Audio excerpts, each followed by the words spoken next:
handshake. Miles to go before I sleep. Miles to go before I sleep. Miles to go before I sleep. Miles to go before I sleep. Toastmasters. Toastmasters.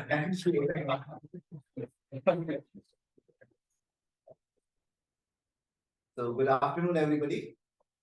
Before I start my speech, icebreaker speech, I want to thank Mr. Sharad Jain, who introduced me to this Toastmasters, eloquent Toastmasters.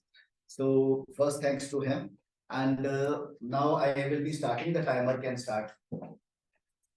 So before starting again, I will thank grammarian Bhavesh for giving us a very important phrase, which is a very important lesson for our life, that do your best, leave the rest. And that's what I'm going to do today. Now, we all know that every child is born special. Does that mean, yeah, every child is born with some special talents? Yes, we all agree to it. But there is something more to it, that every child is born with some special needs as well. And most of us fail to realize that. So, dear friends, I am Sunil Sharma, going to present my icebreaker speech for the day. And my topic is Miles to Go Before I Sleep. And I would be sharing with you all the story of a boy who is my reflection. And the name of the boy is Lucky. So we will start with him, with his journey of life. So it is a classroom of the 7th standard. It's a new school, 7th standard. Sunil is sitting in his, Lucky is sitting in his class. Class teacher enters in, starts taking the attendance. So Shivani. Present, sir. Sharad. Present. Savan. Present. Lucky.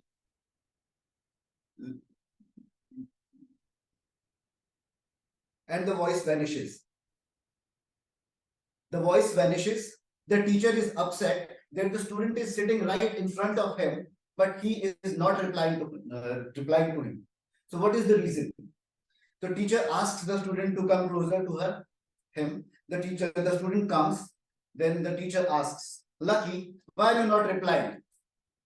Then again, Lucky says, Sir, I was trying to say yes, but voice was not coming out. The teacher, being a language teacher, could understand that this boy is undergoing a problem that is called stammering or stuttering. She asks the child to bring the diary, writes a note on the diary. Dear parents, your child is undergoing a problem of speech impairment. Kindly go to a therapist. The diary goes to home. The parents open the diary. They read everything about the subject, the homework, but they miss out to read the line that is written in the bottom. So they don't know what their child is going through. Neither does Lucky tell his parents that please read this line also. So during the whole process of studying year after year, parents are not aware what this student is going through in school. He was in 7th standard, now it's in 9th standard. Lucky has entered into adolescence. Lucky is a cute boy with a charming smile and a very good personality and a very decent behavior. So on one hand, Lucky is dealing with the trauma, and on the other hand, he is experiencing the aroma of life. And that was the time when English teacher said, open your books. We will read a poem today, and the poem is from Robert Frost, and the poem goes like, woods are lovely, dark and deep, but I have promises to keep and miles to go before I sleep. That was the time when Lucky thought, aroma is something that is going to be with me all my life, but trauma is something that I need to work on today. He rushes to the library. He goes to the library. He tries to find out the books related to speech therapy, speech impairment, speech remedies. And when he opens the books, 7, 8 books, they are there in front of him. He opens the book, and the first thing that he reads, that stammering is a non-curable disease. He is taken aback. Second thing, No one in the medical world has till now been able to find the real reason for stammering. So Lucky is in despair, but he doesn't lose his heart. He says that there are 7 books left. I will read them also. So he reads all other 7 books. So when he goes through all the books, he gets to know 3 points. How a child or a man can survive with stammering in his life. First thing was identify the words, identify the alphabets that you think are difficult for you to say. Second thing, identify the situations, identify the events or the occasions when you find that words are not coming out from your mouth. Third thing, control your breath. Lucky says these things are quite simple. And when I'm saying that I'm ready to improve myself, why can't I work on these things? So he starts working on these things. Now he finds himself in a college. In a college, he finds a day when there is a public declamation day. In that, science was the topic, microbiology, some subject that was very close to him. He throws himself into the ocean. Either I will die or I will die, but I'll go there. He goes there. He starts his presentation.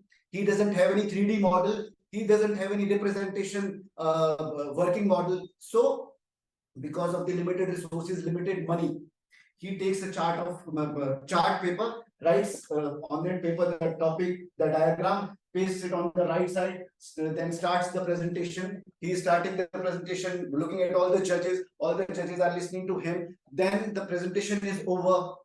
Then he goes and sits back in his seat. When he sits back, he is saying, okay, I will not win, but I have done what I had come here for. And to his surprise, when the winners were announced,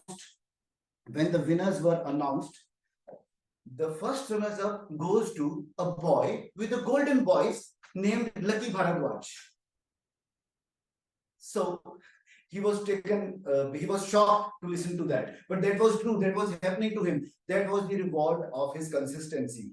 That was the reward of what he did in the beginning. So the students who were nonchalant to him in the beginning of his life, now he's at a place when auditorium is full and everyone is saying this is the guy with the golden voice. And even today, the parents of Lucky are not aware what he had gone through in his life.